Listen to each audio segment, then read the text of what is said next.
I'm not ready. Baby. You're gonna have to be ready. Alright.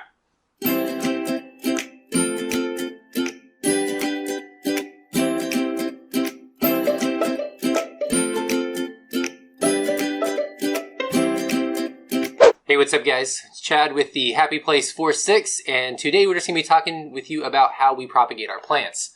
Before we get started, we're going to need a few things. First, you're going to need a plant that's ready to be propagated. Some alcohol for a disinfectant. Pruning shears or scissors, whichever you prefer. Rooting powder or cinnamon works pretty good too.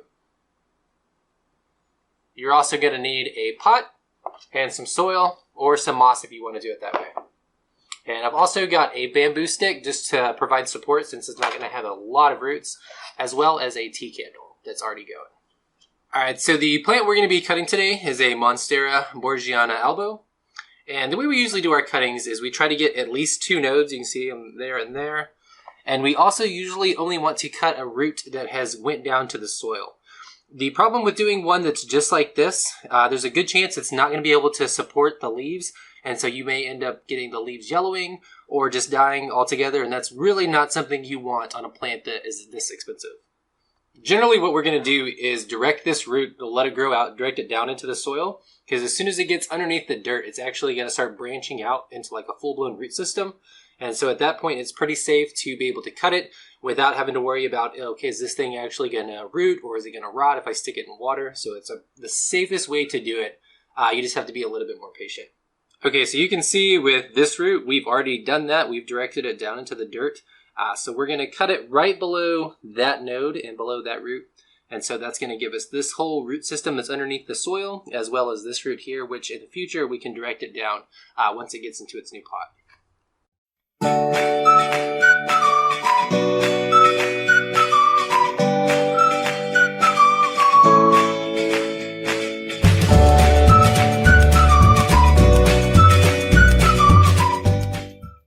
Okay, so you can see this root, we've got it unpotted, and this is the root in question.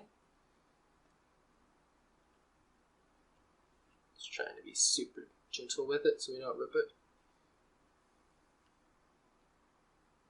And you can see how it's already got its own little branches coming out. So that's going to be giving us a good chance of this cutting not dying. Okay, so for the actual cutting, we're going to spray our scissors off, get them clean.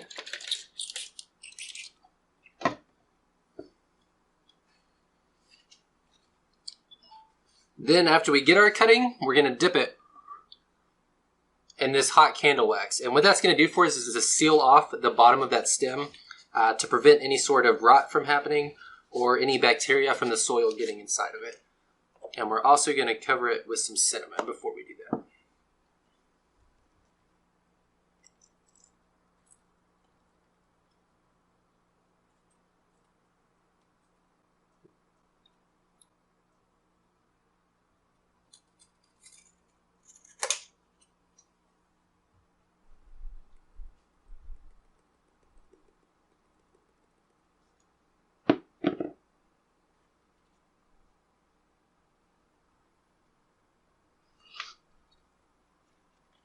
Such a mess.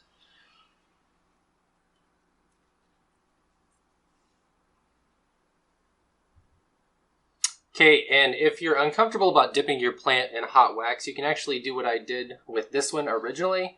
You can see where it was cut before. It's actually not even in the soil.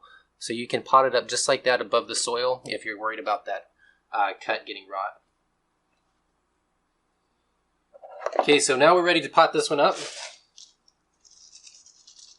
And you always want to go with a pretty small pot if it doesn't have a huge root system. That's just to make sure that you're not holding too much moisture inside of it.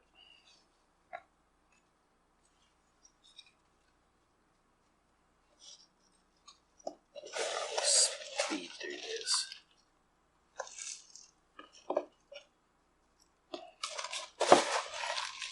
And the mix on this one is actually 50% perlite, 50% potting soil. That keeps it super airy, and you don't have to worry about rot too much.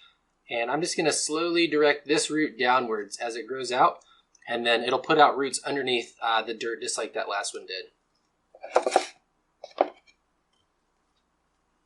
And on this one, we're using an IKEA pot, and the bottom of this pot will hold a little bit of moisture below, which causes a humid environment underneath the plant, and that actually encourages the roots to elongate and grow downwards.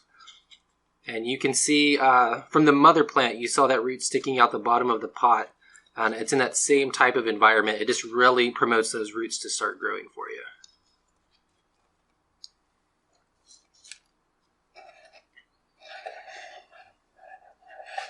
And just like that, we're done.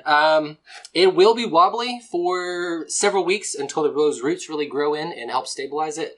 And pretty much at that point, you'll be able to take the stick out. You can see I didn't even have to do it for this one again, and it's pretty stable just because it has those well-developed roots.